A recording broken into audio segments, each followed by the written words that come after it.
Hi everybody, how are you doing? It's Roy here at Teesside Therapy Clinic. This is episode 2 of Contemplations in the car.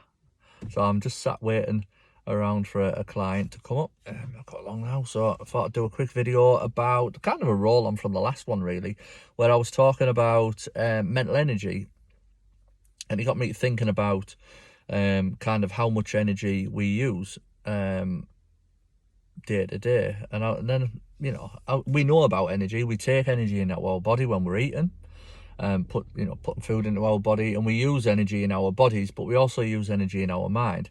Now, the energy that we use in our mind could be a multitude of different things. One of them is forming beliefs, and another one, we use a lot of energy when it comes to changing the beliefs as well. Changing the narratives and changing the pictures that we have in our mind. Pictures is the best metaphor I can use for it, because we don't really see in words. We have this a lot of us have this inner dialogue that goes on inside of our head, but actually when we scratch the surface and we go a little bit deeper, our inner world is really represented by images. So anyway, I digress. I'll go off. And I guess it takes a lot of energy. Well, I'm not guessing, it's fact. It takes a lot of energy for us to hold on to an image and hold on to a belief and hold on to our reality. But we know that reality changes constantly. Things change as we grow and as we get older. Which is why I guess we get tired when big changes happen, i.e. depressed or feeling down or feeling sad. Or just generally a bit lethargic when big changes happen. Like, moving house is not only a big shift in paradigm in our brain, but also a big shift in our body, and the fact that we have to pick up all of our stuff and move it to somewhere else and put it away and paint and decorate, all that stuff. So it's draining. Moving house is a big one. Changing jobs is also a big one as well. But again, that's something that's very stressful and can play massive shifts in the paradigm in our brain of what we are and the people that are around us. And when we lose a loved one as well, that's a big, massive paradigm shift. We've almost got to change everything we believe about the world that had them involved in it as an alive human being. So that's a really difficult one. So yeah, it's no wonder that we experience feeling down. We feel drained when these big things happen. They say as well, we're talking, ancient philosophies say that the man or woman with the most amount of flexibility of thought is the most successful. So the person who can, be flexible in their beliefs, not attach themselves to any one particular belief, but actually look in that grey space in between black and white, actually be able to think of and maybe test their reality a little bit rather than just completely solidify. I see on the picture that I'm scratching me out, so I must have a little bit of paint on me. Yeah, I do. So I've even done some paint. Anyway, I digress.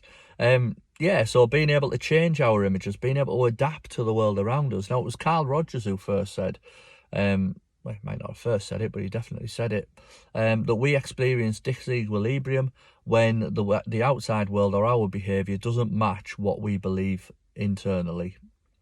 So the disequilibrium is obviously mental stress. We experience stress when the outside world isn't behaving in a way that we think it should, or we're behaving in a way that we believe that we shouldn't, or that people shouldn't. Now, and it's up to us really to decide on how we're going to place our energy. Do we try and change the outside world? Sometimes that can happen. Sometimes we can change the outside world to match our beliefs and to match our inner world. Sometimes we can't. And then we have to shift our inner world, or we stay in a state of disequilibrium for a very long time. And everybody knows somebody who really struggles with that disequilibrium because they haven't updated, I like to call it a computer system, they haven't updated their belief system somewhere along the line. And then a quick and simple example could be, a young child who decides that they can't trust anybody from, something happening to them where their trust was broken. They went, I can't trust anybody forever. Now, we know that in the real world you can trust people, but if you've got somebody who's developed from a child, as they're grown up into an adult, maybe someone actually who goes, you can't trust no one, and they live by that script. They live by that early decision that they can't trust anybody, and they're unhappy because they're not connecting with people on a very connective level, because they're not trusting people, they're not letting people into their inner world, they're not allowing themselves to be vulnerable around people. That can be a massive dangerous one for a lot of people, is letting somebody into your inner world and seeing your vulnerabilities. all based on a very early decision by a 4, 5, 6, 7-year-old who decided you can't trust anybody based on the back of one broken mistrust. So it takes a lot, actually, to be able to recognise and acknowledge some of these beliefs and acknowledge that they do need changing. And a lot of energy is put into holding that belief, remember? So we might have a lot of defences around it. And that's, I guess, where therapy comes in handy. That's where, having a sit down with somebody on a regular basis and really challenging yourself to experience, to look at, how our beliefs were formed, why we formed them, how we're screwing ourselves up, how we're ruining ourselves in essence, because our reality is a reflection of our inside world, and we're the ultimate deciders on how our reality is going to be. So yeah, absolutely, therapy can help with that, and obviously quick change stuff as well, depending on what it is. Plenty of phobia work, quick phobia changes, where we've got this mental image inside of our mind. I've one recently, for example, was somebody who was scared of dogs, and that's because at 4-year-old they were barked at and bitten by a dog, and then spent the whole life being afraid of dogs, to the point of even being scared of little Shih Tzus and Chihuahuas and tiny little dogs. Now, it's a fully grown human being, quite a big dude as well, scared of a tiny little dog, based on that really early belief that dogs are scary, and the amount of energy. So, 1 hour with me, and we managed to change that and shift that and move that image and adapt it and change it to a more updated version of what dogs are.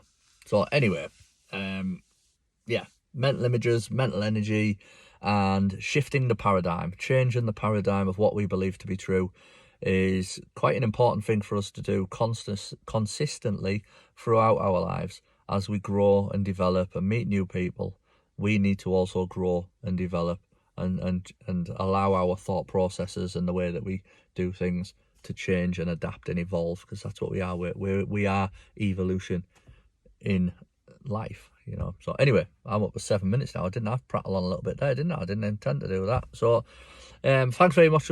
Thank you very much for watching the video. Please take care.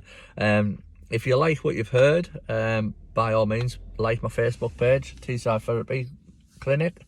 Have a little look at my website to see what sort of things I do. teessidetherapy.co.uk.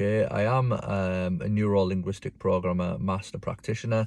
I am a psychotherapist in training, so I offer kind of a listening service as well as quick change techniques with regards to NLP and hypnotherapy as well. Anyway, hit me up if you want to know more. Thanks very much for watching this video. Please take care of yourselves and everyone you love. Bye bye.